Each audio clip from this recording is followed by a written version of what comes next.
Express सड़क गले बाँ कटे लिखाई छोटी बोली गोटे गाँ छोटी गाँव घर पूर्वपुरुष मैंने त्रयोदश शताब्दी शेष बेलू पूर्वपुरुष जाते नदिया नवद्वीप सियाड़े रहीगले एवं राजस्व विभाग तरफ घर ढीह इत्यादि सब मिल सारा आपड़ जानते गौतम बुद्ध आज भी विश्ववासी जानते से जन्म होते नेपाल रे से किंतु जन्म होते ओडिशार कपिलेश्वर कपिलवास्तु नेपाल रे 5000 वर्ष भितर कपिलवास्तु बोले द्वितीय राजवंश ना गोटे राजवंश जी अच्छे से मात्र 1893 मसीह किसी विदेशी आसिक बुली परिव्राजक देखु देखु गोटे शिलालेख पाइले एवं से जगह को कहले यहाँ हूँ गौतम बुद्ध को जन्मस्थान किंतु 1929 मसीह जो आम स्वतंत्र प्रदेश ही नथिले एठु गोटे शिलालेख मिलता पुराना भुवनेश्वर पाखु बीरेन राय बोली जड़े ठिकादार ताकू पाइले जो शिलालेख तराई अंचल मिलता एवं कहले जन्मस्थान से शिलालेख खंड कलिकता यूनिवर्सिटी गला 1935 श्रीलंका रे बौद्ध सम्मेलन है अंतर्जातीय बौद्ध सम्मेलन से शिलाखंड जाइए आशा को फेरला नहीं कोई फेरला नहीं एवं से दृष्टि आम प्रमाण करने चाहूँ मु थाईलैंड जाइली 635 जन बौद्ध भिक्षु डकाई स्कलार मान से गोटे पावर पॉइंट प्रेजेंटेशन मो सांगे जो मोर डेप्यूटी डायरेक्टर जाइए कौन पाई आम कहूँ गौतम बुद्ध केवे नेपाल जन्म ही नथिले जदि जन्म होते कलिंग नहले मगध मगधरे नुह ये से समय मगधर खाद्य थिला छतुआ गुड़ कलिंगर खाद्य थिला पिठा आउ गुड़ से 49 दिन मेडिटेशन कला गोटे औषध गछ मूले जो रियलाइजेशन आसला से आखि खोलिले 2 जन उत्कलीय बणिक पिठा आउ गुड़ खाया देते पिठा आउ गुड़ से कलिंगर एवं से भाव में गौतम बुद्धंकर भाषा था प्राकृत भाषा जदि नेपाल में होता प्राकृत भाषा कलिंग आ मगधर केवल था पाली भाषा सारा विश्व कौ जगार नाला गौतम बुद्ध यदि नेपाल जन्म होता 29 वर्ष बयस घर छाड़िले बह कले पुओ कुनाल जन्म है राजवंश जन्म होते से कौन पाठ पढ़ी न था जदि पढ़ी था तो प्राकृत भाषा पढ़ी था पाली भाषा केमी जानले तेणु जेहेतु पाली भाषा लिखिं से नुहति यही कलिंग बा मगध मगध कहीं कौच जेहेतु बुद्ध गया से रही आमर विज्ञान अनुसार ह्यूमन जीन जीवकोश सबुबले दक्षिण रु उत्तर को गति करे आमर जे तपस्या करने को चाहती से समस्ते चली चलिक हिमालय को जाती तेणु बोध हुए गौतम बुद्ध जो देखिले ये मनीष जीवन विचित्र कारोबार कहीं मु कहीं घोड़ा पीठे बस अयस कर बुलूची सी कहीं रोग में छटपट हो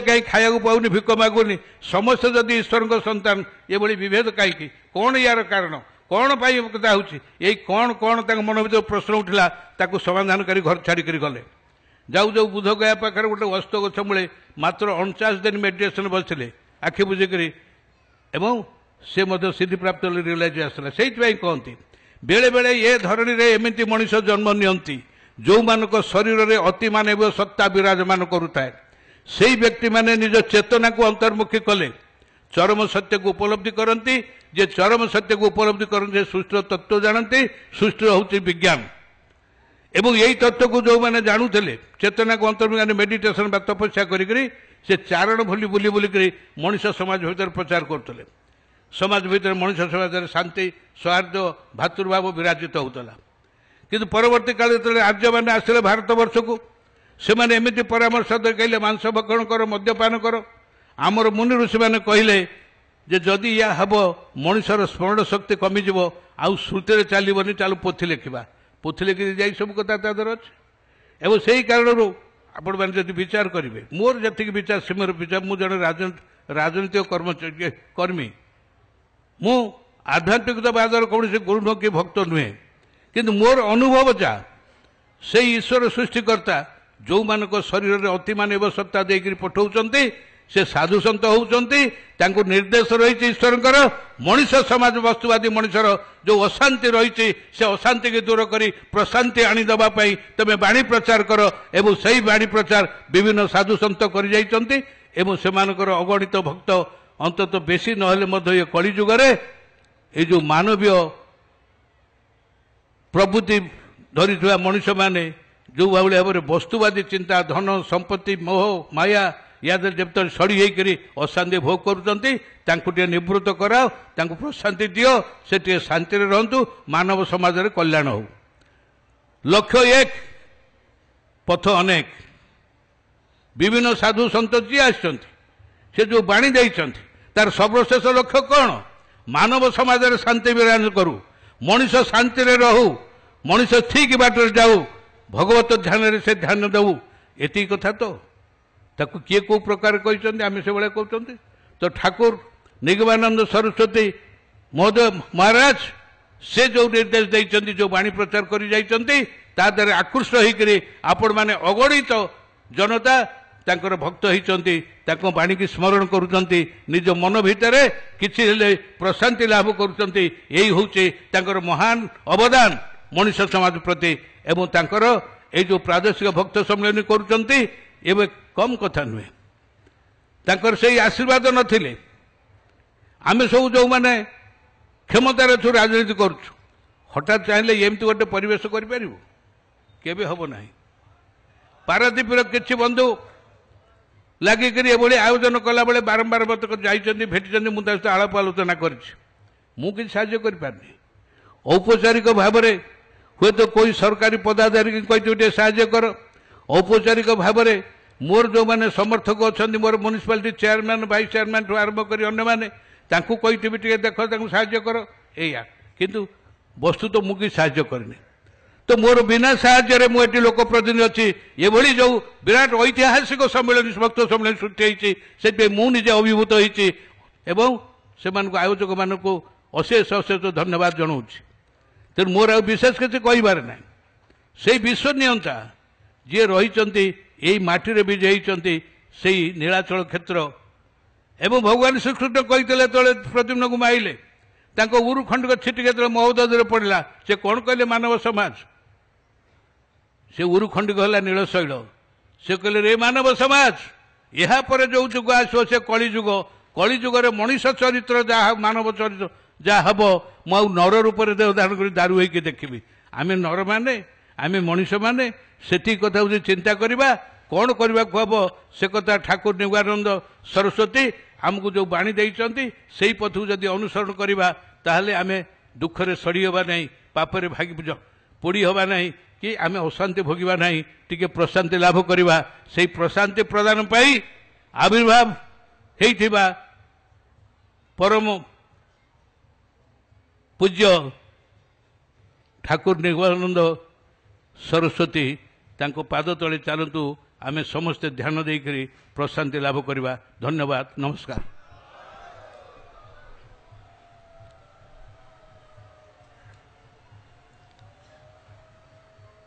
बहुत बहुत धन्यवाद महामान्य डॉक्टर दामोदर राउत केवल खाली यही अभ्यर्थना समितिर सभापति भाव में नुहे जड़े विशिष्ट गवेषक ऐतिहासिक एवं ओडिशा को भल पाउथिबा जड़े व्यक्तित्व भाव में तांकर ज्ञानगर्भक भाषण आपण मान निकट उपस्थापन कले। ओडिशार सांस्कृतिक इतिहास पारादीपीर सांस्कृतिक इतिहास एवं ओडिशा रे जन्म ग्रहण करिथिबा बहुत बड़ बड़ महापुरुषंकर इतिहास से आमको आज कहिचंती। पारादीपीर जेतेबेले पवित्रता एवं सांस्कृतिक इतिहास आम निकट रे बयान करुथिले सेतेबेले मु भाबुथिली जे ए जो भक्त सम्मेलन आयोजन ए पारादीपीर पवित्र माटी रे हेइची यहा अभ्यर्थना समितिर अध्यक्षंकर आयोजन रे नुहे बा एठिकार गुरु भाई मानकर आयोजन रे नुहे एठारे एही सम्मेलन हो यहा हेउची केवल सेही परम प्रभु ठाकुरंकर इच्छा निगमानंद देवंकर इच्छा रे ही यहाँ हेई पारिची। कारण से चाहिए एही भली एक पवित्र एवं सांस्कृतिक ऐतिह्यपूर्ण स्थान रे तांकर भक्त माने आसंतु एवं से मध्य स्वयं आसी एठारे समस्तंकु दर्शन देई समस्तंकर जहाँ से कहिले जे जदि किछि आमर गृहस्थ जीवन रे बा सांसारिक जीवन रे किछि अशांति रहिथिबो प्रशांति देबे किछि जदि आमर निराशा रहिथिबो से आमको आशा आश्वासना देबे एही अभिप्सारे आज एठारे प्रादेशिक भक्त सम्मेलन पवित्र माटी आयोजन करा जाइछि। बंधुगण या परे आमर आउ जने विशिष्ट भक्त अछंती जे कर्नाटक रु आसिचंती से आज तांकर अभिभाषण दबा पूर्वरु श्रीजुक्त विजय महाराज जी इससे पहले यार पूर्वरु अभी मैं आपको बुलाऊंगा यार पूर्वरु आमर गुरु भाई माने तांकर भजन परिवेषण करिवे।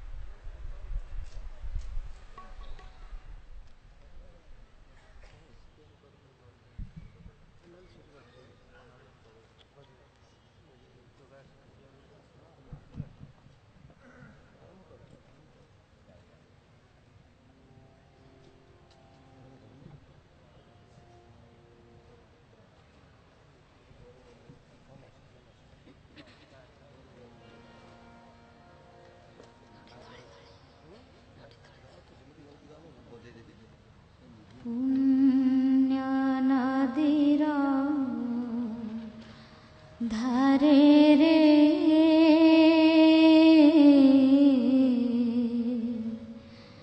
जीवन नौका चले जीवन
नौका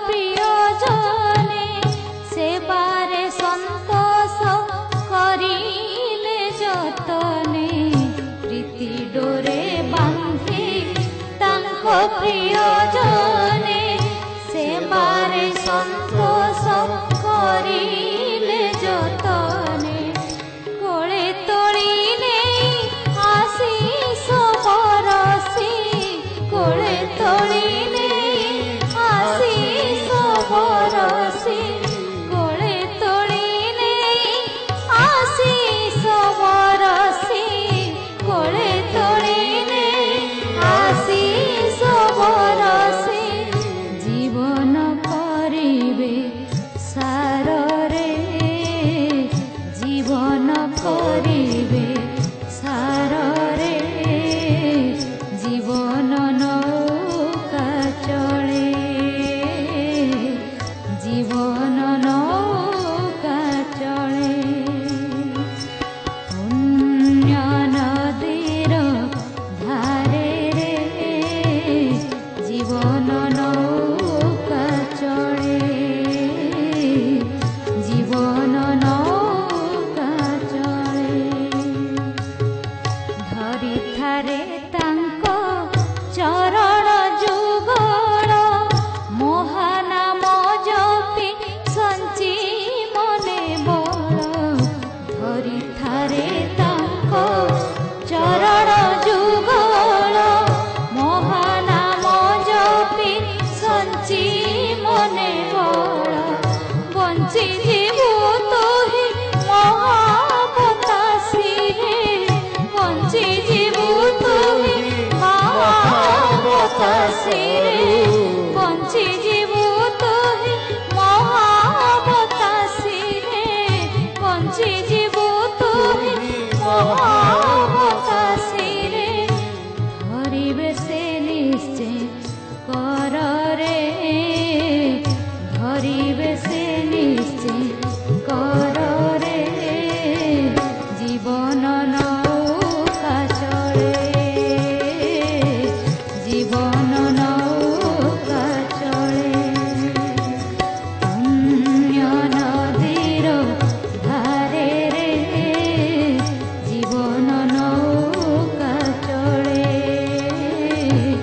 জীবন নৌকা চলে জয় গুরু নাম জপুথারে তুহি আন ভাবনাকু মনরু দূরে জয় গুরু নাম জপুথারে তুহি আন ভাবনাকু মনরু দূরে পিন্ধি পারিলে তু নাম রত্নহার পিন্ধি পারিলে তু নাম রত্নহার পিন্ধি পারিলে তু নাম রত্নহার পিন্ধি পারিলে তু নাম রত্নহার নেবে পর পারি ভারে জীবন নৌকা চলে জীবন নৌকা চলে পুণ্য নদীর ধারে রে জীবন নৌকা চলে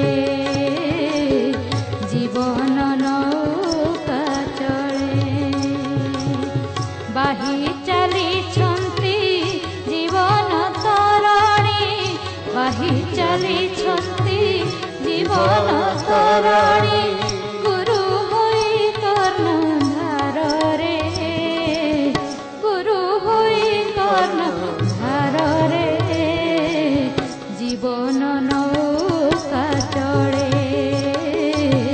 জীবন নৌকা চলে পুণ্য নদীর ধারে রে জীবন নৌকা চলে জীবন নৌকা চলে বাহি চালিছন্তি জীবন তরণী বাহি চালিছন্তি জীবন তরণী গুরু হই কর্ণধারে গুরু হই কর্ণধারে জীবন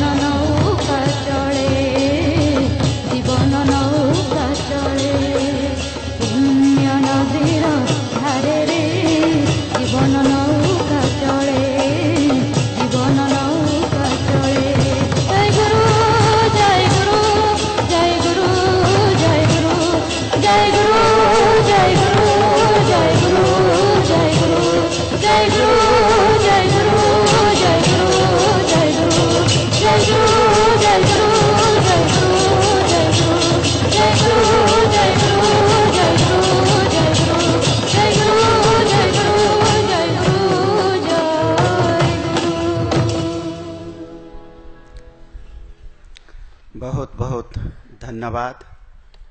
मित्रों, आप सभी जानते हैं कि ठाकुर श्री श्री निगमानंद सरस्वती महाराज के दर्शन और भावधारा भारतवर्ष की सांप्रतिक स्थिति में कितना प्रासंगिक और उपादेय है। इसलिए भारत के पूर्व, पश्चिम, उत्तर, दक्षिण हर जगह पर निगमानंद सरस्वती महाराज के जसोगान हो रहा है।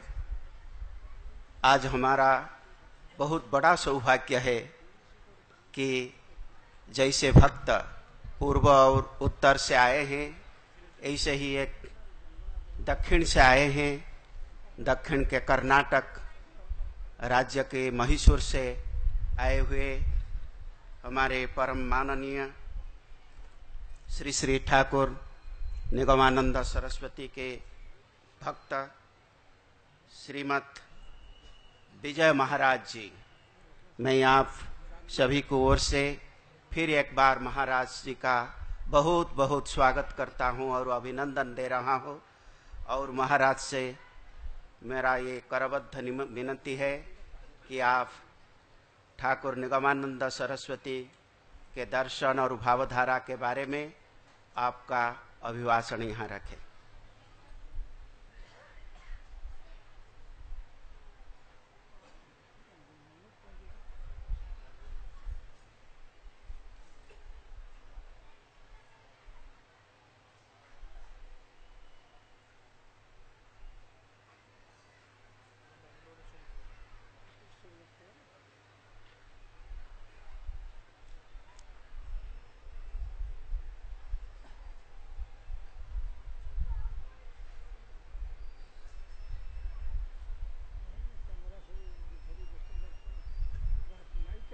अरे वो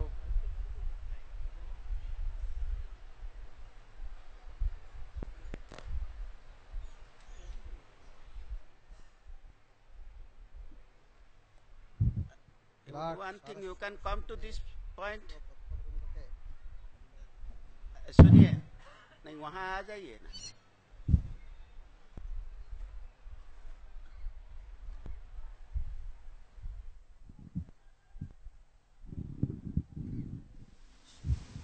शिष्य भक्त वृंद के करजोड़े विनम्र प्रणाम निवेदन करे वेद गर्भेर मंत्र द्वारा अभिनंदन जानाচ্ছি।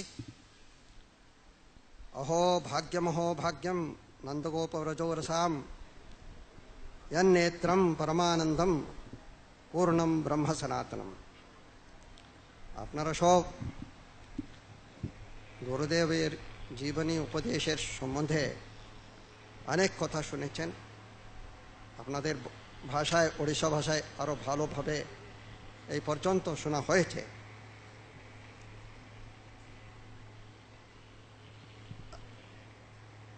কিন্তু আমি ওইসব আবার বলে আপনার সময় নিতে চাইছে না, কিন্তু কয়েকটা ফান্ডামেন্টালস আপনার সামনে রাখার চেষ্টা করব।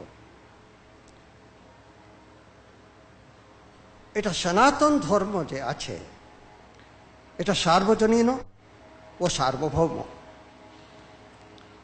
বেদ এই সনাতন ধর্মের আধার ও ভারতীয় হিন্দুরা বেদকে অবলম্বন করে ও সম্মান দিয়ে নিজেদের চালিত করে। সনাতন ধর্মের সাধ্য বা লক্ষ্য জ্ঞান কিংবা ভক্তি। আবার সাধন শাস্ত্রের তত্ত্ব অনেক, যেমন এই বিরাট পুষ্প ব্রহ্মাণ্ড ব্রহ্মের বৈচিত্র্য, তেমনি সাধ্য সাধন তত্ত্বের অনেক বিবিধতা দেখা যায়। বহুযুগ হিন্দু সমাজ সেই সব শাসন পদ্ধতির অনুশীলন করে করে স্বীয় লক্ষ্য অভিমুখ অগ্রসর হতে চাইছে। এই অবস্থায় মধ্যে মধ্যে অবতারগণের আবির্ভূত হয়, তার দ্বারা সনাতন ধর্মের যুগোপযোগী মতন ব্যাখ্যা হয়, বৈদিক সনাতন ধর্মকে ওরা প্রবর্তন করেন। সেই ইতিহাসই ভারতীয় ধর্মের আধ্যাত্মিক ইতিহাস। আধ্যাত্মিকতা হচ্ছে সনাতন ধর্মের শুরুতে এবং শেষের কথা। এই আধ্যাত্মিকতা ধর্মের প্রধান প্রাণশক্তি। এই আধ্যাত্মিক প্রাণশক্তিকে সচেতন করতে সময়ে সময়ে এই দেশে অনেক সন্ত মহাপুরুষ মহাত্মারা আবির্ভূত হয়েছেন। এই দেশে যত মহাত্মা লোক সিদ্ধপুরুষ জন্মেছে, পৃথিবীতে অন্য কোনো দেশে এমন প্রসঙ্গ দেখা যায় না। শ্রী নিগমানন্দজির নাম পর্যন্তই তত্ত্বমূলা বিভূষিতা। নিগমা শব্দের অর্থ আমরা সব জানি, বেদ বিদ্যা। কিন্তু তন্ত্রে ও নিগম সংজ্ঞার একটি বিশেষ অর্থ আছে। আগম হচ্ছে শিববাক্য, সেখানে বক্তা মহাদেব, শ্রোত্রী দেবী শিবানী। কিন্তু নিগম সংজ্ঞা তার ঠিক বিপরীত। মাহেশ্বরী নিকট হতে যে বিদ্যা মাহেশ্বর লাভ করেন তাই হল নিগম বা পরমসিদ্ধি। ভগবান হচ্ছেন সত্যস্বরূপ, তাই সৃষ্ট জীবজগতেই সেই সত্য ওতপ্রোত হয়ে রয়েছে।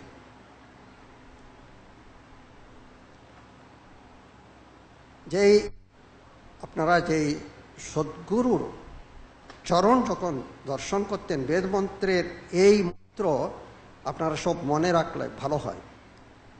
চরণম পবিত্রম বিততম পুরাণেন পূতস্তরতি দুষ্কৃতানি তেন পবিত্রেণ শুদ্ধেন পূতাতি পাপ্মানমরান্তরেমা। এটা হচ্ছে বেদের। পবিত্রাণাম পবিত্রম হ্যো মঙ্গলানাং চ মঙ্গলম, এটা হচ্ছে বিষ্ণু সহস্রনামের মন্ত্র। এইসব আমরা মনে রাখতে হয়। এইসব বংশফরাল আমাদের দিয়ে হয়েছে। এই আত্যন্তিক সত্য, এই সত্যকে অনুভূতির দ্বারা সাক্ষাৎকার করা যায়, এই হলো ঈশ্বর লাভ। সেই সত্যকে যারা অনুভূতি করেছেন, যাদের দিব্যানুভূতি হয়েছে, তারা মুক্ত পুরুষ বা সিদ্ধ পুরুষ। এই সিদ্ধ পুরুষ কাউকে আধ্যাত্মিকভাবে মুক্ত হতে সাহায্য করেন। হিন্দু শাস্ত্রসমূহে এই ব্যক্তিকে সত্যদর্শী পুরুষ বা সদ্গুরু বলে। শ্রীমৎ স্বামী নিগমানন্দজি মহারাজ প্রকৃতপক্ষে শাস্ত্রীয় লক্ষণাক্রান্ত সদ্গুরু। প্রত্যেক সম্প্রদায়ের গুরু শিষ্য পরম্পরা একটা প্রচলিত প্রথা। কেউ যদি গুরুকে আন্তরিকভাবে সেবা নিবেদনের মাধ্যমে তার প্রদর্শিত পথে চলেন, তাহাতেই শিষ্যের মঙ্গল। সাধন ভজনের অন্য নাম হল কর্ম। সকাম হোক বা নিষ্কাম হোক, শ্রী গুরু আদেশ যদি কর্ম করা যায়, তার পরিণামে কর্মযোগে পরিণত হয়ে মুক্তিমার্গ উদ্ঘাটিত হয়। গুরু বলতে আমরা যা বলি, গীতা প্রবক্ত ভগবান শ্রীকৃষ্ণ বজ্রনির্ঘোষে সে ধারণকে স্বীকৃতি দিচ্ছেন। মাম হি পার্থ ব্যপাশ্রিত্য ये पिस्युः पापयोनयः स्त्रियो वैश्यास्तथा शूद्राः तेऽपि यान्ति परां गतिम् अपि चेत् दुराचारो भजते माम् अनन्यभाक् साधुरेव समन्तव्यः सम्यक् व्यवसितो हि सः। अनित्यम् असुखं लोकम् इमं प्राप्य भजस्व माम् ये तु सर्वाणि कर्माणि मयि सन्न्यस्य मत्पराः तेषामहं समुद्धर्ता मृत्यु संसार सागरात् सर्वधर्मान् परित्यज्य मामेकं शरणं व्रज अहं त्वां सर्वपापेभ्यो मोक्षयिष्यामि मा शुचः। अनन्याश्चिन्तयन्तो मां ये जनाः पर्युपासते तेषां नित्याभियुक्तानां योगक्षेमं वहाम्यहम्। এসব শ্লোক যা পড়ছি আমি গ্রন্থ থেকে জানিয়েছি ওটাতে আমার বোঝা যাচ্ছে শ্রীমৎ স্বামী নিগমানন্দজি এইসব শ্লোককে খুব ভালোবাসতেন। ভগবত তো কিরূপে সিদ্ধ পুরুষের মধ্যে প্রকাশিত হয়? গীতাচার্য বলছেন, যদ্যদ বিভূতিমৎ সর্বম শ্রীমদুচিতমেবতা তত্তদেবাবগতম মম তেজোংশ সম্ভবম অহম সর্বস্য প্রভবো মত্তঃ সর্বম প্রবর্ততে ইতি মত্ত্বা ভজন্তে মাম বুধা ভাব সমন্বিতাঃ তমেব শরণং গচ্ছ সর্বভাবেন ভারত তৎপ্রসাদাৎ পরাম শান্তিম স্থানম প্রাপ্স্যসি শাশ্বতম। আমি গীতার এইটুকু বিস্তৃতভাবে বলার দরকার কি, বলার যে উদ্দেশ্য হচ্ছে, শ্রীমৎ স্বামী নিগমানন্দজি বলতেন গীতা সমস্ত শাস্ত্রের সারভূত এবং একমাত্র ধর্মজ্ঞানের শেষ শিক্ষাস্থল। ভগবত গীতার মতো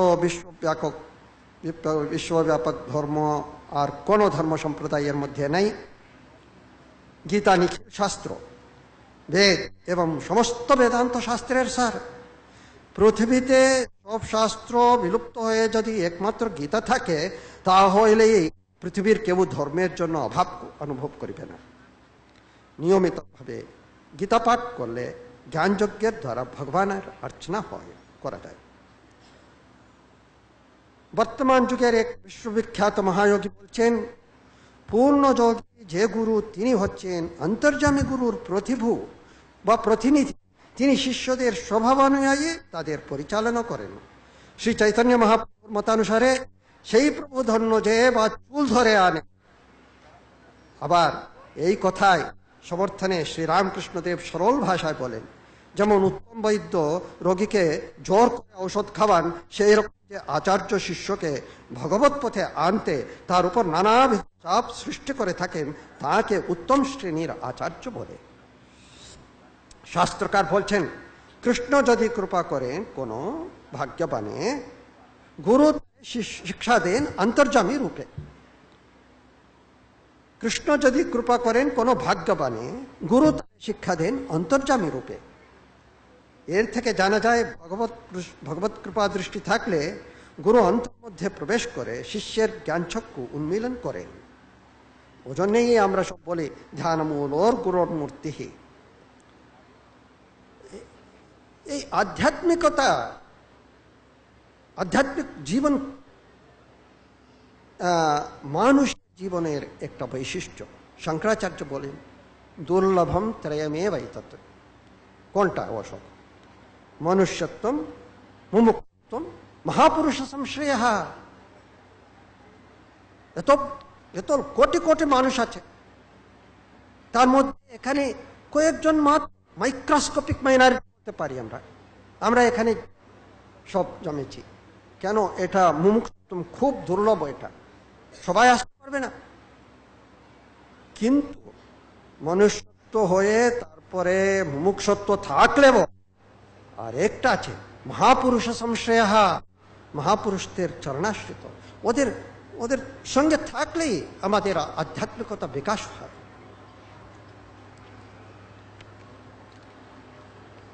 নিগমানন্দজি তার প্রেমিক গুরু গ্রন্থে স্পষ্টাক্ষরে খুব ভাবভারে একটা নির্দেশন করে দিয়েছেন। তা হল ভগবান শ্রীরামকৃষ্ণ দেবের আদর্শ বর্তমান ধর্ম বিপ্লব কান্তি নিতান্ত প্রয়োজন। এই সত্য সকলের প্রাণে প্রাণে অঙ্কিত না হইলে আমাদের আর মঙ্গল নাই। মানে ভগবান শ্রীরামকৃষ্ণের দর্শিত, ভগবান শ্রীরামকৃষ্ণ বলতেন মানুষের উদ্দেশ্যকে, মানুষ জীবনের উদ্দেশ্যকে ঈশ্বর লাভ। এই যদি সন্দেশটা, এই উপদেশটা আমাদের হৃদয়ের মধ্যে অঙ্কিত না হলে আমাদের কোনো মঙ্গল নাই। শ্রী নিগমানন্দজি তার শিষ্যগণের ও ভক্তদের জন্য পরবর্তী গুরু হিসেবে সারস্বত সংঘকে প্রতিষ্ঠাপিত করেন। এই সারস্বত সংঘের মূলে শ্রী নিগমানন্দজি নিত্য বর্তমান বলেই তার ভক্তগণের দৃঢ় বিশ্বাস। এই সারস্বত সঙ্গে একটা সার্বজনীন ভ্রাতৃত্ব এবং প্রফুল্লতা ওনার শিষ্য ও মধ্যদের মধ্যে দেখা যাচ্ছে। এই ভক্ত সম্মেলনের উপরে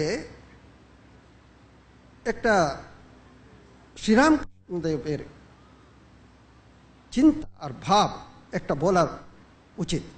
উনি বলতেন ভগবান, ভাগবত, ভক্ত তিনটাই এক, এটা আলাদা আলাদা নেই। ভগবান, ভাগবত ও ভক্ত। ভাগবতে একটা ভালো শ্লোক রয়েছে, মদ্ভক্ত নাহন্থামি বৈকুণ্ঠে, আমি বৈকুণ্ঠে নেই, যোগিনাম হৃদয়েন চা, কিন্তু কোথায় থাকেন উনি? মদ্ভক্তা যত্র গায়ন্তি, কোথায় আমার না তত্র তিষ্ঠামি নারদা, নারদকে কথা বলছেন, নাহং তিষ্ঠামি বৈকুণ্ঠে যোগিনাম হৃদয়েন বা মদ্ভক্তা যত্র গায়ন্তি তত্র তিষ্ঠামি নারদা। এই সম্মেলনের তিন দিনের মধ্যে যত ভগবানের নাম হয়েছে, ওখানে ভগবান বিদ্যমান, বর্তমান, বৈকুণ্ঠে নেই। এটা আমরা সবসময় মনে রাখতে হয়। আপনারা সবাই জানেন স্বামী নিগমানন্দজি তার জীবনের বাকি 12 বছর তার কাছ থেকে অবসর নেন এবং নীলাচল কুটিরে বসবাস করেন। পুরী 4 ধাম তীর্থযাত্রার অংশ হিসেবে হিন্দুদের একটি পবিত্র স্থল, যেখানে ভগবান জগন্নাথের নিত্য সান্নিধ্য রয়েছে।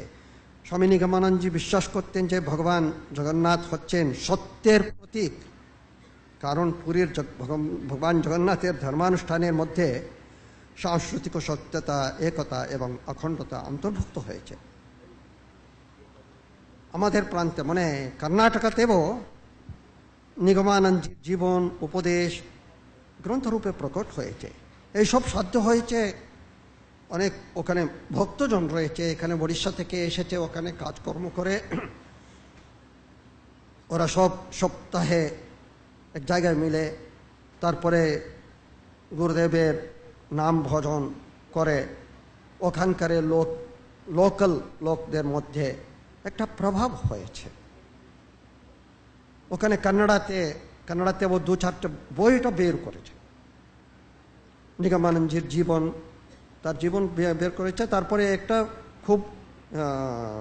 খুব মানে বহু প্রমুখ বুক, ইম্পর্টেন্ট বুক বই হয়েছে ব্রহ্মচর্য সাধন, তাই ও কান্নাড়াতে ট্রান্সলেশন করা হয়েছে।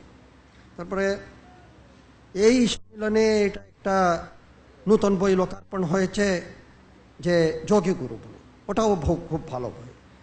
আমার সৌভাগ্য হয়েছিল এই বইটার যে প্রুফ এইসব দেখার। যোগী গুরু বইটার সম্বন্ধে একটা বলতে চাইছি। যোগ মানে আমরা বলছি যে সামান্য লোকেরা এটা কিছু চমৎকার জিনিস করার যোগ সিদ্ধি এসব ঠিক, কিন্তু চমৎকার মানে কোনো আমরা যা ভাবি ওই রকম নেই। এই বইতে পড়লে আপনারা বুঝবেন যে চমৎকার জিনিস আমাদের মধ্যেই আছে। এ দেহ, এ মন, এটাই চমৎকার। এই শক্তির সম্পূর্ণ বিকাশন হলো যখন সম্পূর্ণ এই আনফ্লাওয়ারিং আর ম্যানিফেস্টেশন হবে। আমরা মানুষের শক্তি, আমরা সব মনের শক্তি আমরা ইউজ করি না। আউট অফ 100% হয়তো not even 2% we are using।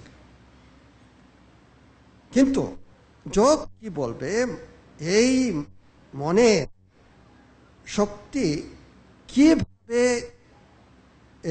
শিক্ষা দেওয়া যায়, how to train our mind, তার থেকে কিরকম ওই আত্মবিকাশ হয়, এই সব জিনিসটা ওই যোগীগুরু গ্রন্থে খুব ভালো আলোচনা করা হয়েছে। এখানে আমাদের যে প্রান্তে অনেক আমাকে বন্ধুরা বললেন, আপনি এসে বলবেন, ওখানে অনেক গ্রামীণ প্রদেশেও ওখানে আশ্রম করা হয়েছে। ওখানে বড় আসছে, প্রত্যেক বছরে সেবা করা হয় ওখানে। তারপরে ওরা সব ওদেরকে বই এসব ডিস্ট্রিবিউট করা হয়। সেভাবে এটা সেবা করেন। তারপরে ওখানে ইন্টেলেকচুয়াল সার্কেলে আমাদের এই সিদ্ধলিঙ্গাইয়া বলে কন্নড় সাহিত্য কবি, প্রখ্যাত কবি সাহিত্য লোক, উনি সাহিত্যী লোক, উনি এই বইটাকে সব ট্রান্সলেশন করেছেন, অনুবাদ করেছেন। এই মনে এটা একটা বড় ইনফ্লুয়েন্স ওখানে দেখা যাচ্ছে। প্রত্যেক সপ্তাহে সব ব্যাকুল চিত্তে সবাই মিলে স্বামী নিগমানন্দজি জীবনের নানা প্রকার কথা নিয়ে আলোচনা হচ্ছে। সর্বসাধারণ লোক ওনার প্রসঙ্গ শুনে তার চরিত্র সুধাপান করে ধন্য হন।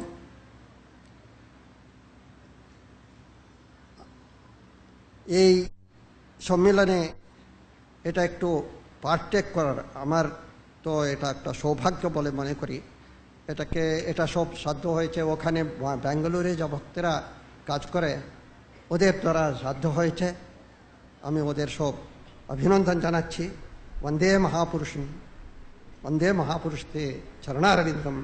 ओम शांति शांति शांति। बहुत बहुत धन्यवाद भक्तवृंद। आपण शुणिले जे किभଳି भाବରେ से कर्णाटक रे ठाकुरंकर उपदेश एवं दर्शन को प्रचार प्रसार करुचंती एवं बही मध्य कन्नड़ भाषा रे अनुवाद करी या समग्र भारतवर्ष रे एवं भारत बाहर मध्य प्रचार प्रसार करिवार योजना रखिचंती।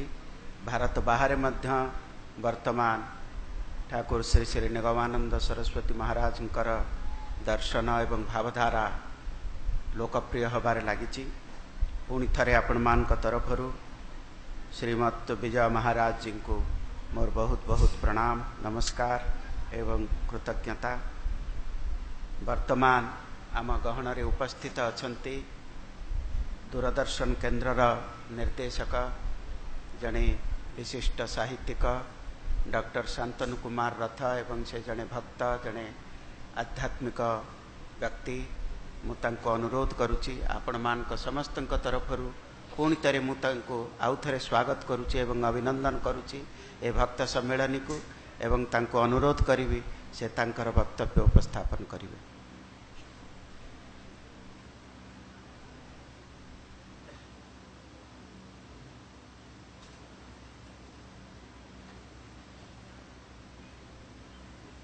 जीवनर परम गति मुक्तिदाता आश्रयदाता श्री श्री ठाकुर निगमानंद सरस्वती देव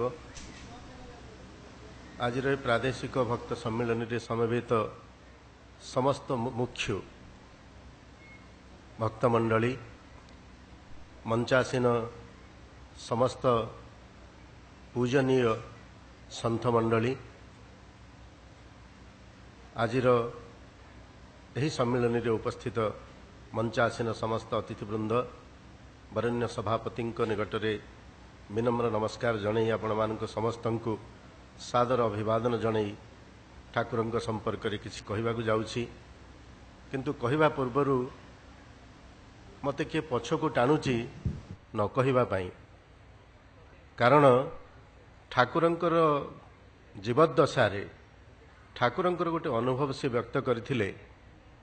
तांको जेतेबेले तांकर किछि भक्त वक्तृता करिवा पई कहिले से कहले जीवन रे 30 वर्ष वक्तृता कली एवं ठाकुर जेतेबेले तांकर भावधारा को प्रचार करुथिले तांकर अनुगामी मानक मध्यरे सेतेबेले से अनुगामी मानकर जीवनचर्या को मध्य लक्ष्य करुथिले एवं जीवनचर्या को लक्ष्य करी तांको मन भितर जो निराशा सृष्टि होइतिला से निराशा को से व्यक्त करथिले जे 30 वर्ष धरी वक्तृता करी मु जेतिकी फल आशा करुथिली सेतिकी फल देखु नाही। तेणु तुम मानंकु मोर निर्देश बा अनुरोध जहाँ भी कहंतु जे एते कथा शुणुच एते कथा न करि पारिले गोटिए कथा को अंतत जीवन रे प्रयोग कर। एटा थिला ठाकुरंकर निजर बाणी। ए कथा कहिबार तात्पर्य होउची भाषण शुणिले भल लागे जड़े भल वक्तृता कले बोली आमे कहू किंतु सेथिरे विशेष किसी घटे नाही। एटा मोर अनुभव ଘଟେ କେତେବେଳେ ଯେତେବେଳେ गोटे कनेक्शन हुए से कनेक्शनटा हूँ 1-to-1 कनेक्शन। ठाकुर को देखिले ठाकुरंकर जीवनी अध्ययन कले ठाकुरंकर समग्र मानव जाति को उद्धार करने तांकर प्रचेष्टा तांकर त्याग एवं तांकर समर्पण एवं जीवनव्यापी साधना ये सबू कथा मनरे आसिले ठाकुरंक प्रति मन भितर जो नैवेद्य आसे से नैवेद्य आखिर लुह होकर झरे एवं जेतेबेले आखिर लुह होकर झरे ताहा ही ठाकुरंक सहित आमको जोड़े कथा जोड़ी पारिबार सामर्थ्य से जेड़े बड़ वक्ता हुंतु जेते सुंदर भाव में कहिबार कौशल तांको पाखरे थाउ कथा कहिकिरी जोड़ीबा सहज कथा नुहे बोली ठाकुर निजे जीवन अनुभव करथिले एवं तांकर अनुगामी माने तांकर कथा को जे जीवन रे प्रयोग करू नाहांती एही कथा तांको जीवदशारे तांको खूब व्यथित करथिला। कहिबार तात्पर्य होउची जे जीवन रे जो ठाकुर कहिले गोटिए गोटिए कथा को तमे प्रयोग करो बेसी कथारे मात नाही। प्रकृत रे आमे जो माने संसार रे अछु गृही जीवन यापन करूछु विभिन्न प्रतिकूल परिस्थिति रे अछु आम गहन रे आम राज्यर 2 जन वरेण्य मान्यवर मंत्री महोदय अछंती। आजिकाली सामाजिक जीवन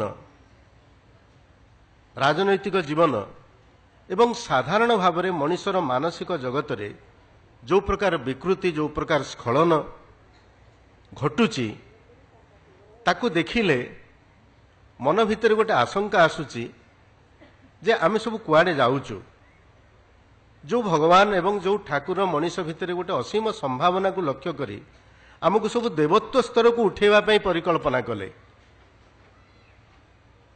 आमे से कोठी अछु एवं कुआडे जाउचु एही कथा को विवेचना कले मनरे गोटे क्षोभ आसुची जे समग्र पृथ्वी रे केवल भारत भूमि रे गोटिए कथा देखागला एवं जदि विश्व रे भारत को आमे आध्यात्मिक गुरु बोली कहूचु बा विश्व को आध्यात्मिक मार्गदर्शन दबा पई भारतर सामर्थ्य अछि बोली कहूचु ताहा कोउथि पई अछि ताहा एइथि पई अछि जे भारत भूमि रे ही प्रथम करी आमर मुनि ऋषि माने जुग जुग धरी तपस्या करी साधना करी केवल मानव जातिर कल्याण पई साधना करी निजर कोनोसी उद्देश्य निजर कोनोसी स्वार्थ निजर कोनोसी उद्देश्य न थाई साधना करी से माने जानिले जे ए मनीष भितर गोटे एभली चेतना अछि एभली शक्ति अछि से शक्ति विकसित हेबाकू चाहूची अन्य प्राणी मानक भितर जो कथाटी नाही सेही कथाटी विलक्षण भाव में मनीष भितर अछि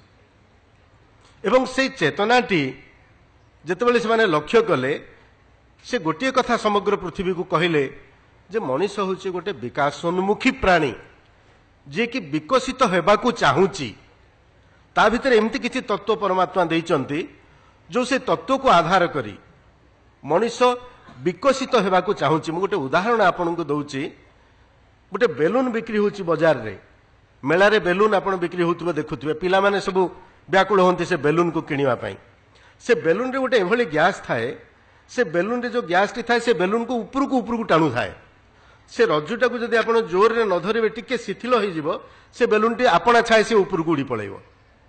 सेमिति भगवान आम भितर एभली तत्व देइचंती से सेही तत्व को आधार करी आमे चाहूचु जे ए जीवन ठारू अतिरिक्त एक महत्तर जीवन बा महत्तर तत्व किछि अछि पृथ्वी रे सृष्टि रे से तत्व को धारण करिवार सामर्थ्य आमर अछि आमे से तत्व को धारण करि पारिबु एटा होछि विकासोन्मुखी चेतना।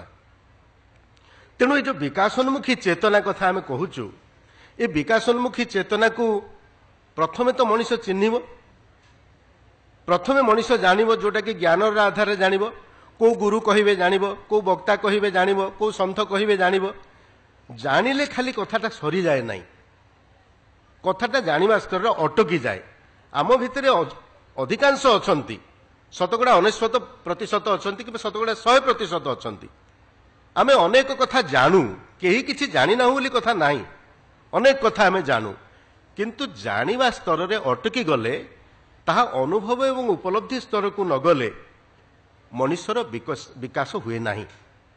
एवं ये जो मनुष्यर विकास कथा कहगला शंकरंकर मत कथा आम कहूँ शंकर मतर सरल कथार जदि गोटे वाक्य बा दुई चारि शब्द मत प्रकाश करने को आपड़ कहे कौन शंकरंकर मत से तत्व कथा छाड़ू से तो कहले मन बुद्धि चित्त अहंकार ये सब मुझे नुहे मु आखि कान नाक ये सब किसी नुहे मु चिदानंद रूप से कहले तत्व कथा छाड़ू मत आखिटा देखा जाउची कानटा देखा जाउची मत आपण कहबे मो आखि नुह कान नुह नाक नुह मु केमती विश्वास करिवि मोर हाथ मु देखुची मोर आखि मु देखुची मोर कान मु देखुची मोर स्थूल शरीर मो सम्मुखरे प्रतिभात तेणु स्थूल चेतनारे थिबा लोककु स्थूल शरीरटी देखा जाउची से सेही स्तर रे अछि आमे ताकू कहबा तू कान नुह तू नाक नुह तू आखि नुह आपण कहि पारंती आपणकर से उपलब्धि अच्छी आपण कहे किंतु से उपलब्धि मो पाखे पहुंचब कि एवं से उपलब्धिटा सहसा आकस्मिक भाव में मो पाखु आसिक मत एमती कौन करदे पार मु हठात भाविदेवी मोर कान नाक ये सब किसी नुहे मु गोटे चिदानंद रूप एटा कौन मुहूर्तक हुए कथा तेणु ये जो मनुष्यर जो चेतना ये चेतना सहित परिचित हेले शंकरंक मतटी जो है जे समस्त को निजको ब्रह्म बोली उपलब्धि करिवो एवं निजको जेतोले ब्रह्म बोली उपलब्धि करिवो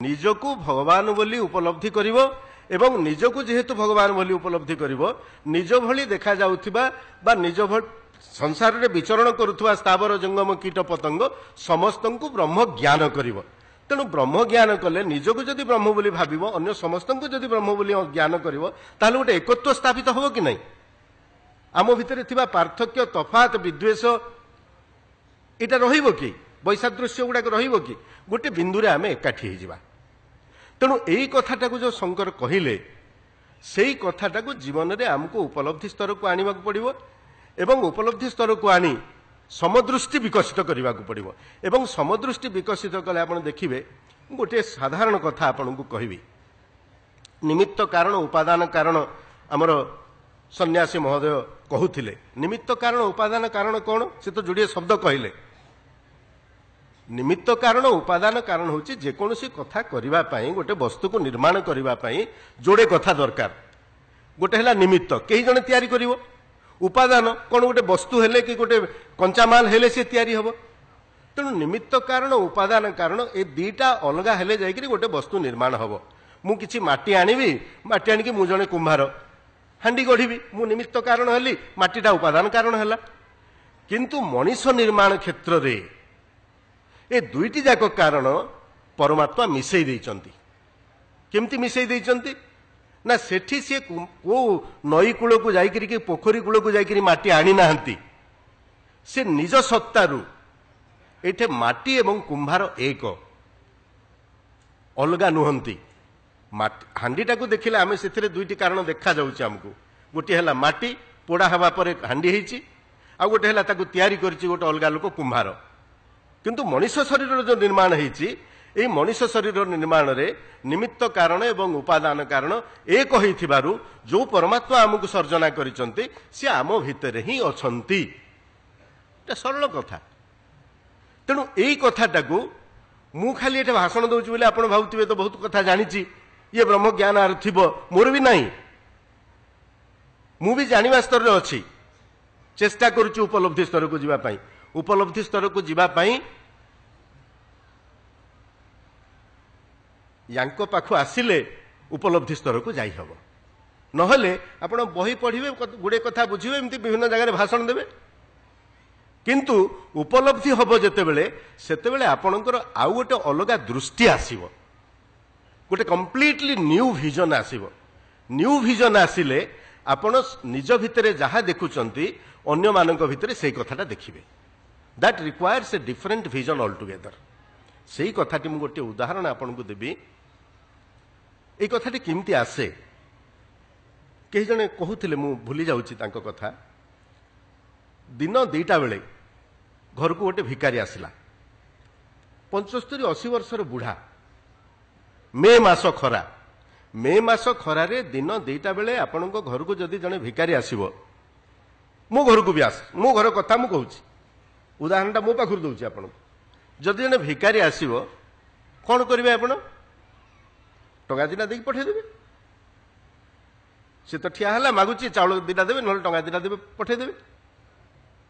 ମୋର ଘରେ ମୋର ପାଠ ପଢୁଆ ପୁଅ ଥିଲା, ମୁଁ ଦେଖୁଛି ସିଏ ଯାଇକି ତଳକୁ ଯାଇକି 2 ଟଙ୍କା ତାକୁ ବଢେଇ ଦେଇକି ପଳେଇ ଆସିଲା। ମୁଁ ଝରକା ବାଟେ ଲକ୍ଷ୍ୟ କରୁଛି ସବୁ, ଏବଂ ସେ ଲୋକଟି ମଧ୍ୟ ପଳେଇଗଲା।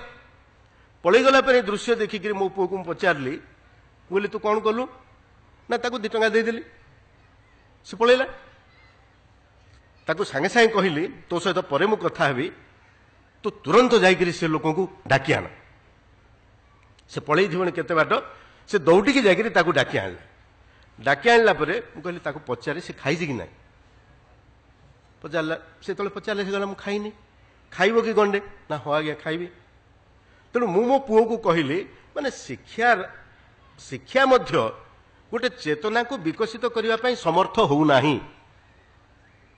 କାରଣ ସେ ସଂସ୍କାର ଯଦି ଆମେ ଯେଉଁମାନେ ଆଧ୍ୟାତ୍ମିକ କଥା କହୁଛୁ, ଆଧ୍ୟାତ୍ମିକ ଭାବଧାରାରେ ଆମର ବିଶ୍ୱାସ ଅଛି ବୋଲି କହୁଛୁ, ବା ସେହି ପ୍ରକାର ଜୀବନକୁ ଆମେ ବଞ୍ଚୁଛୁ ବୋଲି କହୁଛୁ, ଏହି ପ୍ରକାର ଭାବନା ଅହର୍ନିଶ ଆମ ଭିତରେ ଯଦି ରହିବ, ତାହେଲେ ଆପଣ ଅନୁମାନ କରିବେ ଯେ ଆପଣଙ୍କର ଗୋଟେ ସମଦୃଷ୍ଟି ପ୍ରସାରିତ ହୋଇଛି। ଏବଂ ସେ ଲୋକଟିକୁ ଆମେ କେହି ଖାଇନଥିଲୁ ଘରେ। ମୁଁ କହିଲି ଆମେ 4 ଜଣ ଯଦି ଘରେ ଅଛେ, ଆଉ ଗୋଟେ ଲୋକ ଯଦି ଅଧିକା ମିଶିଲା, ଆମ ଖାଦ୍ୟଟା ଟିକେ ବାଣ୍ଟି ହେଇଗଲେ କ'ଣ ଅସୁବିଧା ଅଛି? କି ଆମେ ଯଦି ଏଓଳି ନ ଖାଇବା, ଉପରଓଳି ଖାଇବା, କି ଆମ ଘରେ ଭାତ ନ ଖାଇକିରି ଅନ୍ୟ ଜିନିଷ ଆମେ ଖାଇପାରିବା, ଛତୁଆ ଟିକେ ଆମେ ଖାଇଦେବା, ଗୋଟେ ଲୋକକୁ ଭାତ ଦେଇଦେବା। ତେଣୁ ଏଇ ଯେଉଁ ତାକୁ ନେଇକିରି ସେ ନିଜେ ଖାଇବାକୁ ଦେଲା, ଏବଂ ଖାଇକିରି ସେ ଲୋକ ଗଲା ପରେ ମୁଁ ତାକୁ ପଚାରିଲି, ସେ ପୁଅକୁ ପଚାରିଲି, ବୋଲି ତୁ ଏବେ କ'ଣ ଅନୁଭବ କରୁଛୁ? ନା ସେ କହିଲା ବାବା ବହୁତ ଭଲ ଲାଗୁଛି ମୋତେ। ମୁଁ କହିଲି ଆଉ କିଛି ଦରକାର ନାହିଁ। ଏଇ ଯେଉଁ ଭଲ ଲାଗୁଛି ବୋଲି କହିଲୁ, ଏଇ ଯେଉଁ ଭଗବାନ ଆସିଲେ ତୋ ଦ୍ୱାର ମୁହଁରୁ ଫେରିଗଲେ, ଭଗବାନ କୋଉଠି ଥାନ୍ତି? ସ୍ୱାମୀ ବିବେକାନନ୍ଦଙ୍କ କଥା କହୁଥିଲେ ଆମର ମାନ୍ୟବର ମନ୍ତ୍ରୀ ମହୋଦୟ, ଶିବ ଜ୍ଞାନରେ ଜୀବ ସେବା। କ'ଣ କି ସିଏ? ପ୍ରତ୍ୟେକ ଜୀବଙ୍କୁ, ଯାହାର ଜୀବନ ଅଛି, ସେ କୀଟ ପତଙ୍ଗଠୁ ଆରମ୍ଭ କରି ସମସ୍ତଙ୍କ ଭିତରେ ଯାହାର ଜୀବନ ଅଛି, ତାକୁ ଆପଣ ଶିବ ବୋଲି ଜ୍ଞାନ କରିବେ। ଏବଂ ଶିବ ବୋଲି ଜ୍ଞାନ କରିବେ ତ ମନ୍ଦିରକୁ କ'ଣ ପାଇଁ ଯିବେ? ଶିବ ଲିଙ୍ଗରେ କ୍ଷୀର ଢାଳିବା ପାଇଁ ଢାଳନ୍ତୁ, କିନ୍ତୁ ଯେଉଁ ପ୍ରକୃତ ଶିବଟି ଆସିକି ଆପଣଙ୍କ ପାଖରେ ବୁଭୁକ୍ଷୁ ହେଇକିରି ଖାଇନି ଆଜ୍ଞା 3 ଦିନ ହେଲା କହୁଛି, ତାକୁ କ୍ଷୀର ଗ୍ଲାସଟେ ଦେଉନାହାନ୍ତି। ତ ଆଧ୍ୟାତ୍ମିକତା କଥା ଯେତେବେଳେ ଆମେ କହୁଛୁ, ଆଧ୍ୟାତ୍ମିକତା ଆଉ କିଛି ନୁହେଁ। ଆଧ୍ୟାତ୍ମିକତା ହେଉଛି ଆତ୍ମା ସମ୍ପର୍କିତ ଧାରଣା। ଆତ୍ମା ସମ୍ପର୍କିତ ଧାରଣା ଆସିଲେ ମୋ ଭିତରେ ଯେଉଁ ଆତ୍ମା ଅଛନ୍ତି, ସେ ଆତ୍ମା ଯଦି ସର୍ବତ୍ର ବିରାଜିତ, ସ୍ଥାବର, ଭୀମ ଭାଇ କହିଲେ ସ୍ଥାବର ଜଙ୍ଗମ କୀଟ ପତଙ୍ଗ ଚାହିଁଦେଲେ ଅନୁସରି, ସକଳ ଘଟରେ ପୁରୀ ସମାନରେ ନୁହେଁ ସାନ ବଡ଼ କରି। ଯଦି ମୋ ଭିତରେ ସେ ଆତ୍ମା ଅଛନ୍ତି, ଆପଣଙ୍କ ଭିତରେ ସେ ଆତ୍ମା ଅଛନ୍ତି, ତାହେଲେ ମୁଁ ଆପଣଙ୍କୁ କେମିତି ଚିହ୍ନିବି ନାହିଁ, ଆପଣ ମୋତେ କେମିତି ଚିହ୍ନିବେନି? ଆମେ ପୁରା ଏକା। ତେଣୁ ଏଇ ଯେଉଁ ଭାବନାଟା ଆସିଲେ, ଏଇ ଭାବନାଟା ଆମ ଭିତରେ ଥିବା ସମସ୍ତ ପ୍ରକାର ବିଭେଦ, ଜାତି, ବର୍ଣ୍ଣ, ଧର୍ମ, ଏସବୁ ଅସମ୍ପ୍ରଦାୟିକ ପରେ ଆମର ସଂଗଠନ, ଏଥିରେ କୌଣସି ସମ୍ପ୍ରଦାୟର ସ୍ଥାନ ନାହିଁ। ଆମେ ରଖିପାରିଥାନ୍ତୁ, କାରଣ ଯୋଉଠି ଆତ୍ମାର ଅନୁଭବ ଆସିବ ସେଠି ସମ୍ପ୍ରଦାୟ ରହିପାରିବ ନାହିଁ। ସେଠି ବର୍ଣ୍ଣ ଦେଖାଯିବ ନାହିଁ, ଧର୍ମ ଦେଖାଯିବ ନାହିଁ, ଯାହାକୁ ଦେଖିବେ ଜୟଗୁରୁ। ତେଣୁ ଏଇ ଯେଉଁ ଭାବନା, ଏଇ ଭାବନାଟିକୁ ସାବ୍ୟସ୍ତ କରିବା ପାଇଁ ଜୀବନରେ ଯୋଉଟା ଠାକୁର ନିଜ କ୍ଷୋଭ ପ୍ରକାଶ କରିଥିଲେ, ମୁଁ ବିନମ୍ର ଭାବରେ ଗୋଟେ କଥାକୁ ରଖିବି। ମୋର ଜ୍ଞାନ ବା ପାଣ୍ଡିତ୍ୟ ବଖାଣିବା ପାଇଁ ଏ କଥା କହୁନାହିଁ। ଯେହେତୁ ମୁଁ ବି ଆପଣଙ୍କ ସାଥିରେ ସହଭାଗୀ, ସମଧର୍ମା, ମୋର ବି ଦୋଷ ତ୍ରୁଟି ଅଛି, ମୋର ବି ଅଭାବ ଅଛି, ମୋର ଜୀବନରେ ମଧ୍ୟ ଉପଲବ୍ଧିର କମି ଅଛି। କଥା କହିଦେବା ସହଜ, ଜୀବନରେ ତାକୁ ପ୍ରୟୋଗ କରିବା ବହୁତ ଦୁରୂହ। କିନ୍ତୁ ପ୍ରୟୋଗ କରିବାର ଗୋଟେ ଚେଷ୍ଟା ଯଦି ନିରନ୍ତର ଜାରି ରହିବ, ତାହାହେଲେ ଜୀବନରେ କିଛି କିଛି ଉପଲବ୍ଧି ଆସିବ। ଆମେ କେବେ ଭାବିବା ନାହିଁ ଯେଉଁ ପ୍ରକାର ଜୀବନ ଆମେ ବଞ୍ଚୁଛେ, ଗୋଟିଏ ଜୀବନରେ ଆମେ ଠାକୁରଙ୍କ ଭଳି ମୋକ୍ଷ ପ୍ରାପ୍ତି ହେଇଯିବା। ନ ହଉ ମୋକ୍ଷ, କିନ୍ତୁ ଠାକୁରଙ୍କର ଯେଉଁ ଭାବଧାରାରେ ଆମେ ଅନୁପ୍ରାଣିତ ହେଇଛେ, ଠାକୁରଙ୍କର ସେହି ପ୍ରଦର୍ଶିତ ମାର୍ଗରେ ଯଦି ଅନୁଗାମୀ ହେଇକରି ଆଗକୁ ଆମେ ଯିବା, ଅନ୍ତତଃ ଏଇ ଜୀବନରେ ନହେଲା ଆର ଜୀବନରେ ହେବ, ତାର ଜୀବନରେ ହେବ, ପ୍ରକ୍ରିୟାଟା ତ ଆରମ୍ଭ ହେବ। ତେଣୁ साधु सन्तଙ୍କ गहणरे ठाकुरଙ୍କର आदर्शरे अनुप्राणित होई एई कथाटी रहिले मु चारोटी कथा आपनको कहि देइकरी मोर वक्तव्य शेष करबी। ठाकुर जेमती कहिथिले जे एते बड़ बड़ दर्शन एते बड़ बड़ तत्व भितरे पस नाही, तमे माने एते स्थूल चेतनार अछ, तमे संसाररे अछ, तमे जीवन जीविकारे व्याप्त होइकरी अछ, तेणु से दृष्टि तमे अनेक कथा धारण करि परिबो नाही। बहुत कथा साधु सन्यासी माने कहन्ति ताकु धारण आमे करि परनु, ऊपर ऊपर उड़ी जाए, उड़ी भी जीव। कारण आमको माननीय मंत्री महोदय अच्छा दुई जन राज्य कथा बुझा पड़ो, गला बेलू ये जो परिस्थिति अच्छा से संपूर्ण विपरीत परिस्थिति को लंफ देवा पड़ो। ये जो शांति मानसिक शांति नहीं जाइए से मानसिक शांतिटा मुहूर्तक विचलित हो आवश्यकता से जीवन ताकू तो आड़े आम जापरिबानी, किंतु तारी भितरे जो शक्ति जो मार्गदर्शन संग्रह करवा आम ताकू प्रयोग करी जीवन रे अंततः यही जीवन रे नहला द्वितीय तृतीय जीवन रे अंततः आमर जीवन मुक्ति पथरे प्रभावित हब। चारोटी कथा मु आपनकु कहि दउची। आध्यात्मिक मार्ग रे अग्रसर हबा पई आम निज निज पई व्यक्तिगत जीवन रे चारोटी कथा को आमे परीक्षा करि परिबा। सेल्फ एग्जामिनेशन माध्यम रे से चारोटी आम जीवन रे प्रयुक्त होउची कि नाही आमे निजे निजे जानि परिबा। गोटिए कथा मु आपनकु कहि देली, सरलता। जीवन रे जेते सरल होई परिबे, कूट कपट ये सब गुड़ाक छाड़िकी जिते सरल हो पारे, पिंधा खाइबा शोइबा बसिबा ए सबु क्षेत्र में जिते सरलता को आपण ग्रहण करें जीवन सेते आनंदमय हब एवं जीवन सेते समस्या विहीन हो सरलता। आउ गोटे है नम्रता, विनय भाव। समस्त निकट में विनय भाव, औद्धत्य अहंकार मनीष को नष्ट कर दिए, शत्रु आचरण करे दिए मनीष मनीष भितर, अजथारे मनीष मनीष भितर शत्रुता आसी जाए केवल औद्धत्य अहंकार पाई। तेणु औद्धत्य अहंकार छाड़ी नम्रता एवं विनय भाव प्रति मुहूर्त रे सबु क्षेत्र में आम ताको अनुसरण करवा। तृतीयटी है जे समस्त निकट में गोटे कृतज्ञ भाव आम प्रकाश करवा सबु कथा पाई। ए संसार रे आमे जेते कथा करिचे, जेते कथा भोग करुचे, जेते कथा आमर अछि, से सबु कथा पाई आमे कहा ना कहा निकट रे ऋणी। ये जो फूल रे आमे ठाकुर को मंडणी करिचे, कोठु आछे फूल? कलिकता तो आसथिबो। ये फूल आमे तयारी करिचे, केते सुंदर देखा जाउतन ठाकुर। ये फूल जो चासी निजर परिश्रम मुंडर झाल तुंडरे मारिकरी ता बगीचारे फुटेइची, से फुटेइथिला बोली ता आमे आनिले। तेणु ठाकुर को फूल रे मंडणी कला बेलू आमको आनंद आसुची, ठीक अच्छी, किंतु से कृषक पाख मध्य आमर गोटे दृष्टि जीवा कथा जे हे कृषक भाई, तमे पश्चिम बंगाल जेकोसी स्थान में तुम बिल चाष जमी थाउ, तमे सुंदर फूल से तुम क्षेत्र में फुटेइथिल बोली से फूल को आनिकरी आमे मंडणी करूचु ठाकुर को। तुम जदि फूल फुटेई न थांत ताहले कोटिए टंका धरिकी आमे पकेट रे बुलुथिले मध्य आम ठाकुर मंडणी हो पारि न थांते। गोटे उदाहरण देबा पई कहली, ए संसार रे एते कथा अछि, आमर जहाँ किछि सफलता, जहाँ किछि समृद्धि, जहाँ किछि आमर प्राप्ति, ए सबु पाई आमे कहा ना कहा निकट रे ऋणी। मनीष जीवन रे ऋणी न होइकरी संसार रही पारिबो नाही एवं सेहिथि पाई आमको समस्तଙ୍କ निकट रे गोटे कृतज्ञ भाव सब बेले प्रकाश करबा पड़िबो। एवं जेतेबेले समाज पाखरे मनीष पाखरे आमे कृतज्ञ बा, ए सृष्टि को जे रचना करी आम पाखरे सबु कथा देई देई जाइचंती, स्थूल कृतज्ञ भाव प्रकाश करू करू आपण को मु थैंक यू करू करू, I am grateful to you बोली कहू कहू कहू कहू ए स्थूल कृतज्ञ भाव ज्ञापन करू करू ताहा एक सूक्ष्म कृतज्ञ भाव स्तर को जीव परमात्मा प्रति से कृतज्ञ भाव अहर्निश मन भितर जागृत ही रहिबो। चतुर्थटी है संवेदना। जो संवेदना कथा कहले, निजको जहाँ कष्ट लगे, निजको जो दुख आसे, अन्यर कष्ट अन्यर दुख देखिले अंततः विगलित हब, अंतर भितर गोटे विगलित भाव अनुभव करिवो, ताहा हला संवेदना। आपणकर जहाँ वेदना से वेदनाटा मो पाखक पळै आसीबो, मो पाखक से वेदना आसिले मु आपणक वेदनाटा को अनुभव करि परिबी एवं जेतेबेले आपणक वेदना को मु अनुभव करि परिबी, आपणक वेदना को लाभ करिवा पई मोर गोटे प्रवृत्ति हब एवं ताहा ही मनीष को मनीष सहित जोड़िबो।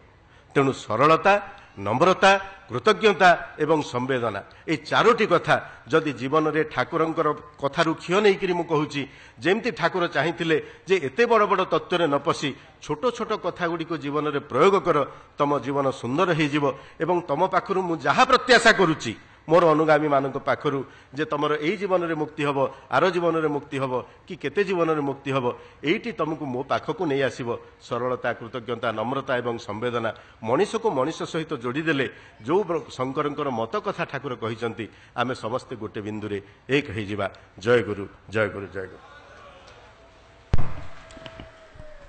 बहुत बहुत धन्यवाद शांतनु बाबू। खूब सुंदर भावरे ठाकुरंकर जो उपदेश ठाकुरंकर भावधारा ठाकुरंकर दर्शन को अति सरल भावरे एवं भावपूर्ण भावरे आम मान पाखरे उपस्थापन करिसंती। जीवन रे सरलता नम्रता कृतज्ञता एवं संवेदनशीलता ये होउची आमर अपरिहार्य गुण एवं या पालन करवा हेउची आमर प्रथम कर्तव्य। केवल शुणीगले हब नाही एवं सेथिपाई से कहिचंती यहाँ को पालन करिबारे आमे सेतेबेले समर्थ हबा आमे जेतेबेले से सद्गुरुंक सहित युक्त होई परिबा। जदि सद्गुरुंक ठारु आमे वियुक्त होई जिबा ताहाले आमे ये सद्गुण गुडिक पालन करिबारे निश्चित भावरे असमर्थ हबा। तेणु यह होउची एक समन्वय एवं सार्वभौमर दर्शन यहाँ से आम निकटरे आज उपस्थापन करिसंती। मु समस्तंक तरफरु पुणी थरे तांको आमर कृतज्ञता अर्पण करुचु एवं धन्यवाद अर्पण करुचु। वर्तमान अभिभाषण प्रदान करिवे विशिष्ट वेदांत विद्या विशारद एवं भुवनेश्वर वेदांत विज्ञान गुरुकुलर अधिष्ठाता श्रीमद स्वामी भागवतानंद जी महाराज।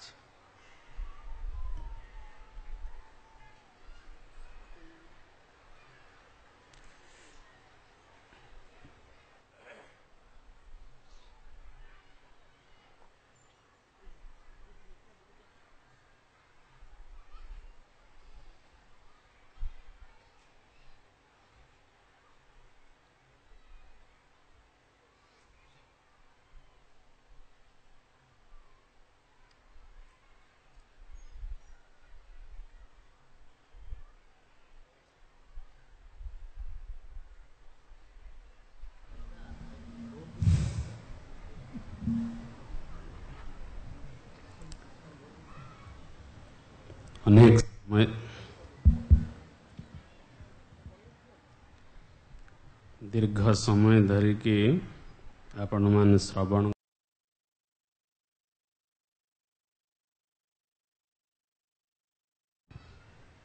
जीवन एक तपस्या तेबे किछि मु आलोचना करिवि। ता पूर्व आमे वेदध्वनि बा वेद पाठ करवा कि समय शांति मंत्र आपण सीधा है कि बसंतु ध्यान दे कि सुनंतु। ओम गणानां त्वा गणपतिगुं हवामहे कविं कवीनामुपमस्रवस्तमम् ज्येष्ठराज्यं ब्रह्मणां ब्रह्मणस्पत आनशृण्वन्नोतिभिः सेदसादनम्। ॐ महागणपतये नमः।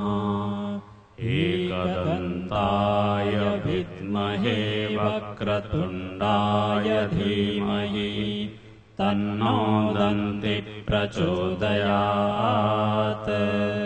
ॐ शान्ति शान्ति शान्तिः।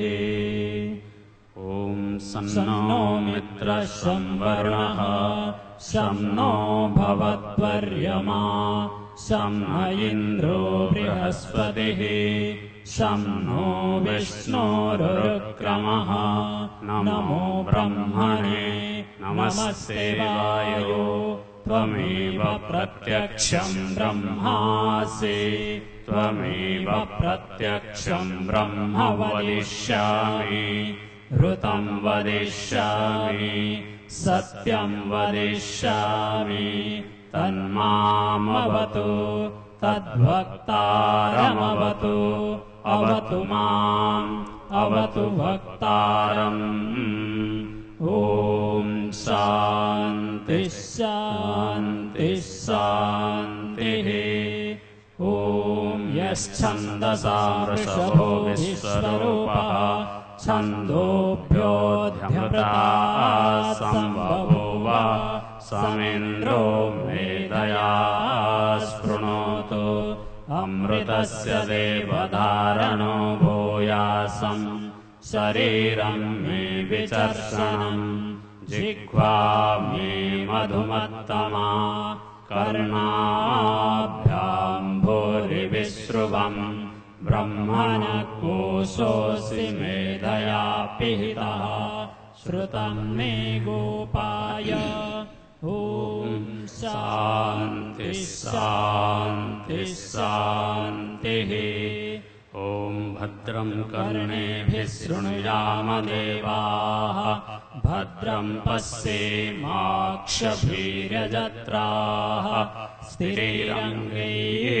सुष्ठुवागुंसस्तनूभिः व्यसेम देवहितं यदायुः स्वस्ति न इन्द्रो वृद्धस्रवाः स्वस्ति न पूषा विश्ववेदाः स्वस्ति नस्तार्क्ष्यो अरिष्टनेमिः स्वस्ति नो बृहस्पतिर्दधातु ॐ शान्ति शान्ति शान्तिः।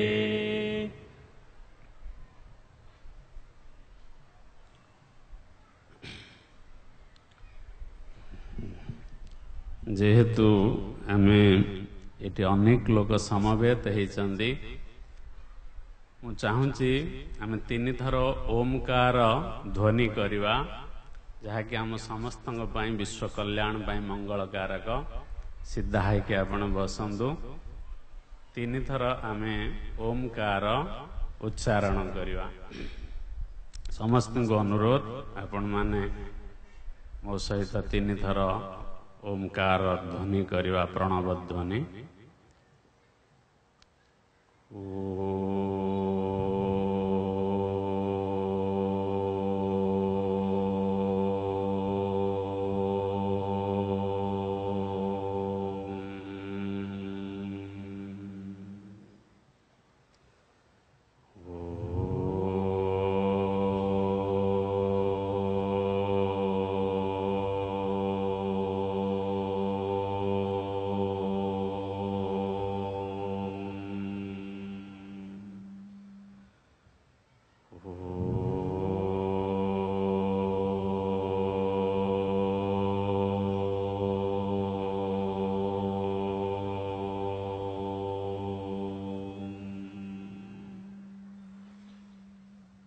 ईश्वरो गुरुरात्मेति मूर्तिभेद विभागिने व्योमवद्व्याप्तदेहाय दक्षिणामूर्तये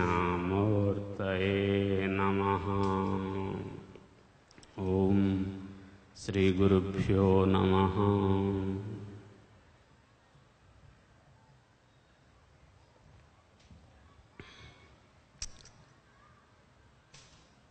परम पूज्य प्रज्ञा पुरुष योगीवर भक्ति स्वरूप प्रातस्मरणीय परमहंस परिव्राजक निगमानंद महाराज पादपद्म प्रणाम जणी एवं उत्कल प्रादेशिक जो भक्ति सम्मिलनी भक्त सम्मिलनी 65तम भक्ति सम्मिलनी भक्त सम्मिलनी नीलाचल सारस्वत संघर समस्त कर्मकर्ता को मोर साधुवाद जनाऊँगी। उपस्थित समस्त पुण्यवान पुण्यवती भक्तगण को से परमात्मा का स्वरूप